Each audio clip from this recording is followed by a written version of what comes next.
foi sempre muito cedo também a minha apreciação pela sabedoria. Pela sabedoria. O meu avô, eu digo que ele foi também o estudante, o maior estudante, o estudante com mais idade na Universidade de Coimbra, porque ele depois veio para Coimbra e foi a partir daí que ele começou a pintar e vivia ao lado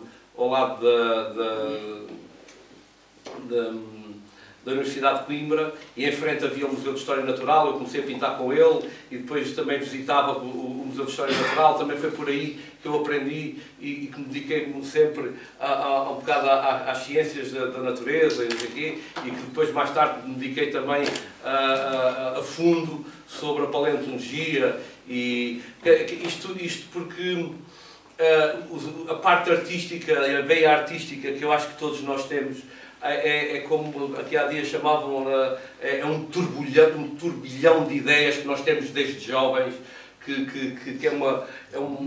nós temos que arrumar um bocadinho a casa, não é?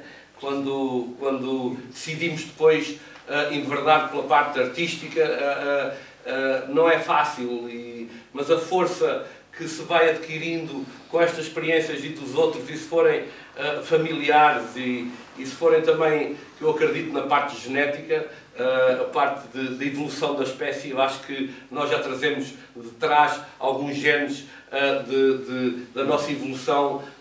Se o meu avô, se a minha mãe pintava, nós já temos essa sensibilidade, e vocês com certeza também, e os nossos filhos e os nossos netos e não sei o quê, que vão absorver esse gene que nós desenvolvemos. A parte artística, acho que nós todos, e agora falando na parte artística mais, nós todos os artistas temos esse turbilhão de ideias. Foi aí que eu comecei. Mas esse turbilhão de ideias, arrumar a casa, também é preciso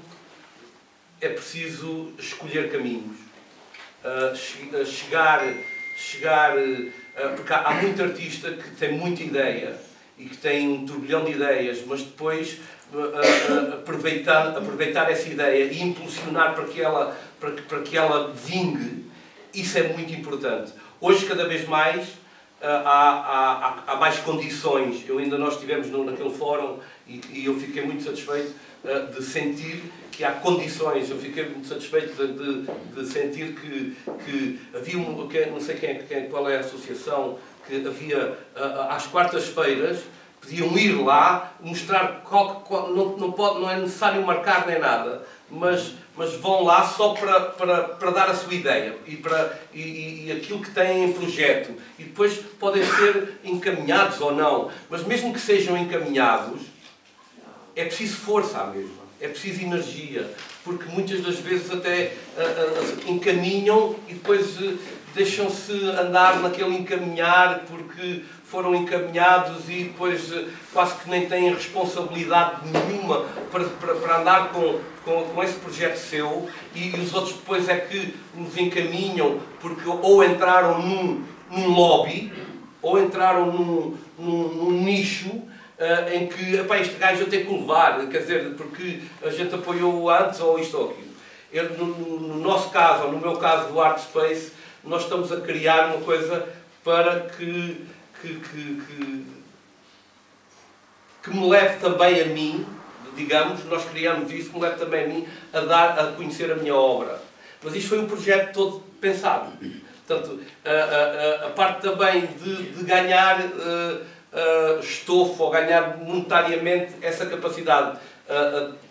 Eu nunca vendi isso, não há 2 anos atrás, mas tive que começar por outra área, não a parte artística. Apesar de a minha veia artística, eu interliguei-a sempre para a parte profissional também, porque há uma história que eu, quando tinha 16 anos, o meu pai mandou-me para a Aliança Française em Paris, e tinha lá uma prima que se chama Mita, e que ainda lá vive hoje, e ele disse-me: tens aqui um bilhete, tens aqui a direção, tu vais, ninguém te vai buscar, tu é que tens que que existir com ela. Ela está a trabalhar, mas tens a direção, mas ela, e o horário do avião e não sei o quê, e eu depois, ou um táxi, tinha dinheiro, não sei o quê, mas eu tive sorte porque comecei logo a falar com o gajo que lá estava ao lado, que era um imigrante, e o gajo, eu vou-te lá pôr. Ele foi-me lá pôr.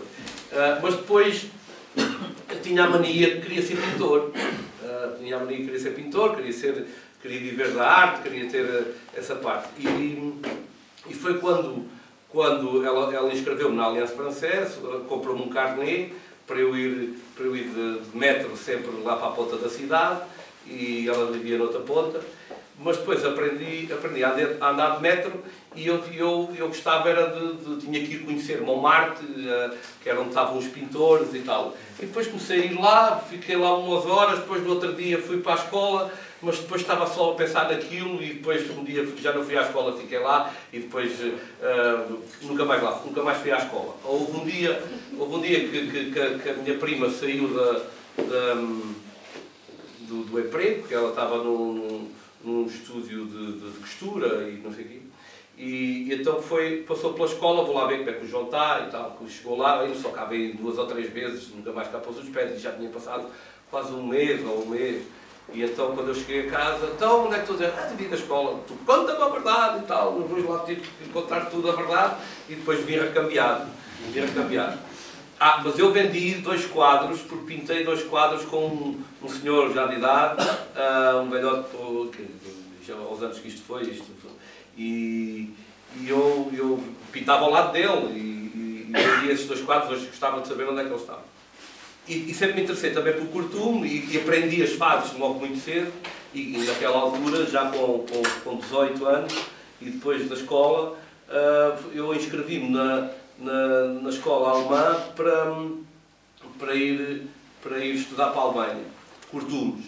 E o meu pai não sabia, porque foi por intermédio de um senhor da BSF, que trabalhava com o meu pai, que sabia português, que teve muitos anos no Brasil, e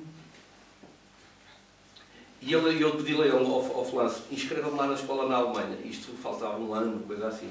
E depois, passado uns meses, faltavam 9 meses, ele telefona ao meu pai e pergunta: mas o João, quando é que ele vai estudar alemão e tal? Mas ele está inscrito, mas ele não me disse nada. E depois aquilo foi um descalabro lá e tal, em casa. Acabei por ir para a Alemanha depois, porque ele acabava por gostar também que eu seguisse os passos dele, mas tive muito pouco tempo depois para estudar alemão. Tive 7 meses em Heidelberg, sozinho. Depois comecei a falar só a partir dos 4 meses. Depois fui para a escola de cortumes, que era numa zona também muito difícil de dialeto, que era os Schwäbisch. Quando eu chego lá, foi uma altura de carnaval, e fui a um sketch, assim, um teatro, e os gajos falavam o dialeto, e eu pensava que falava alemão, e eu não percebia uma única palavra. Eu dizia: estou feio com isto. Mas depois lá na escola falavam alemão, depois havia um semestre que era para os estrangeiros, para aprender os termos técnicos e não sei o quê, e eu depois chumbei também esse semestre. Mas depois não quis vir para casa, depois quis lá ficar, pedi também ao diretor, falei com o meu pai, disse que tinha chumbado, vim só de férias, passado 6 meses, mas depois fui outra vez, e pedi ao diretor da escola para ficar como assistente outra vez, e repeti o semestre, e depois fiz outra vez o primeiro e até ao terceiro e tal. E isto foram 4 anos lá. E depois habituei-me a viver sozinho, a ter as minhas coisas sozinho, já fazia fotografia, também trabalhei durante algum tempo também num restaurante italiano, onde depois comia lá e viajava muito, porque aproveitei e corri aquilo tudo. Eu gosto de contar estas histórias porque nós conhecemos e são histórias giras. Veio da Azinhaga, como alfaiate, aliás, então chamavam-no alfaiate em Alcanena, mas como ali sim, na altura da guerra, havia o contrabando das peles e tal, porque era das solas e tal. Aliás, a indústria de cortumes está assediada em Alcanena, exatamente porque estamos num cárcego onde é muito calcária a água e que fazia uma sola muito rígida. Então, ele começou a ver que aquilo dava dinheiro, deixou-se do alfaiate, de ser alfaiate, para começar a curtir umas peles. Mas curtiam as peles debaixo de uma oliveira e descarnavam, como uma foto que eu te mostrei. E depois ele alugou uma fábrica, depois acabou por comprar uma fábrica, mas depois, essa história não me contei, depois ele não tinha dinheiro para pagar a coisa, depois estava numa casa com a minha avó, que não teve, que pagava a renda, mas quem vendeu, quem entregou a casa, dizia que havia um filho que estava para casar. Quando o filho se casasse, ele tinha que sair. O filho, entretanto, engravidou a miúda, tinha que casar mais cedo. Ele não tinha nada para onde ir, trouxe tudo, foi para baixo de uma oliveira. Depois não chegou lá a dormir nenhuma noite, porque depois arranjou a casa e tal. Mas depois a minha mãe, o meu pai, que conhece a minha mãe, porque ela veio dar aulas para aqui na zona, para o Malhou, e depois conheceram-se e foi por aí. A pele é um cadáver. A pele, se nós não a conservarmos ou se não a curtirmos, ela apodrece. E nós é uma arte de curtir a pele, é dar-lhe vida outra vez. E com as obras de arte também ainda sobressai muito mais a vida, mas de qualquer das maneiras, mesmo a parte de outros artigos, a pele, dá-se uma vida. E esses conhecimentos, o conhecimento profissional tinha, porque já o tinha de família e teve a trabalhar depois 9 anos com a família e também nos costumes, portanto toda essa parte profissional tinha.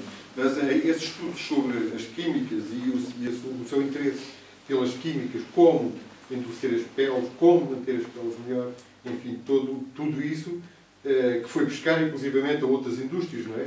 Deu-lhe a capacidade de trabalhar melhor e a gosto das suas peles. Pois, a parte das culturas nascem exatamente por um processo completamente contrário àquilo que nós pretendemos normalmente numa pele, que é ter uma pele soft, macia, emborrachada, redonda.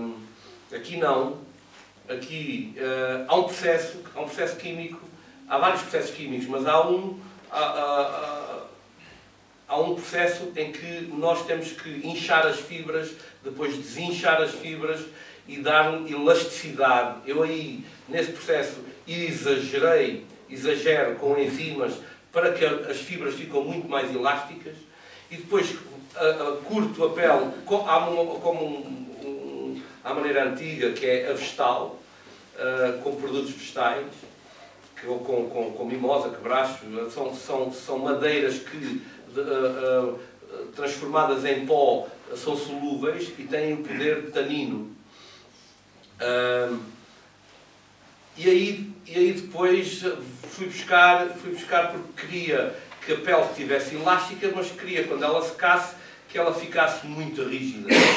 Então fui buscar alguns produtos à indústria, a outras indústrias, como por exemplo um policarbonato. O policarbonato é vidro autêntico e é líquido. Mas o preto e o espaço em si reporta isso, reporta dignidade, reporta muita força. E as obras sobressaem com uma força brutal. O nu nasce a temática da galeria vai direcionada sobre o nu para haver um diálogo, digamos, com as minhas obras. Porque eu exponho sempre algumas obras sempre em diálogo com quem vai expor. E então esse diálogo acaba por ser... Para nós conseguirmos esse diálogo, nós tínhamos que direcionar como tema o nu. E o nu está presente desde os tempos, desde sempre, na pintura e na escultura, e todos, praticamente quase todos, não é? Se não mostraram, fizeram. Não é? Muito obrigado.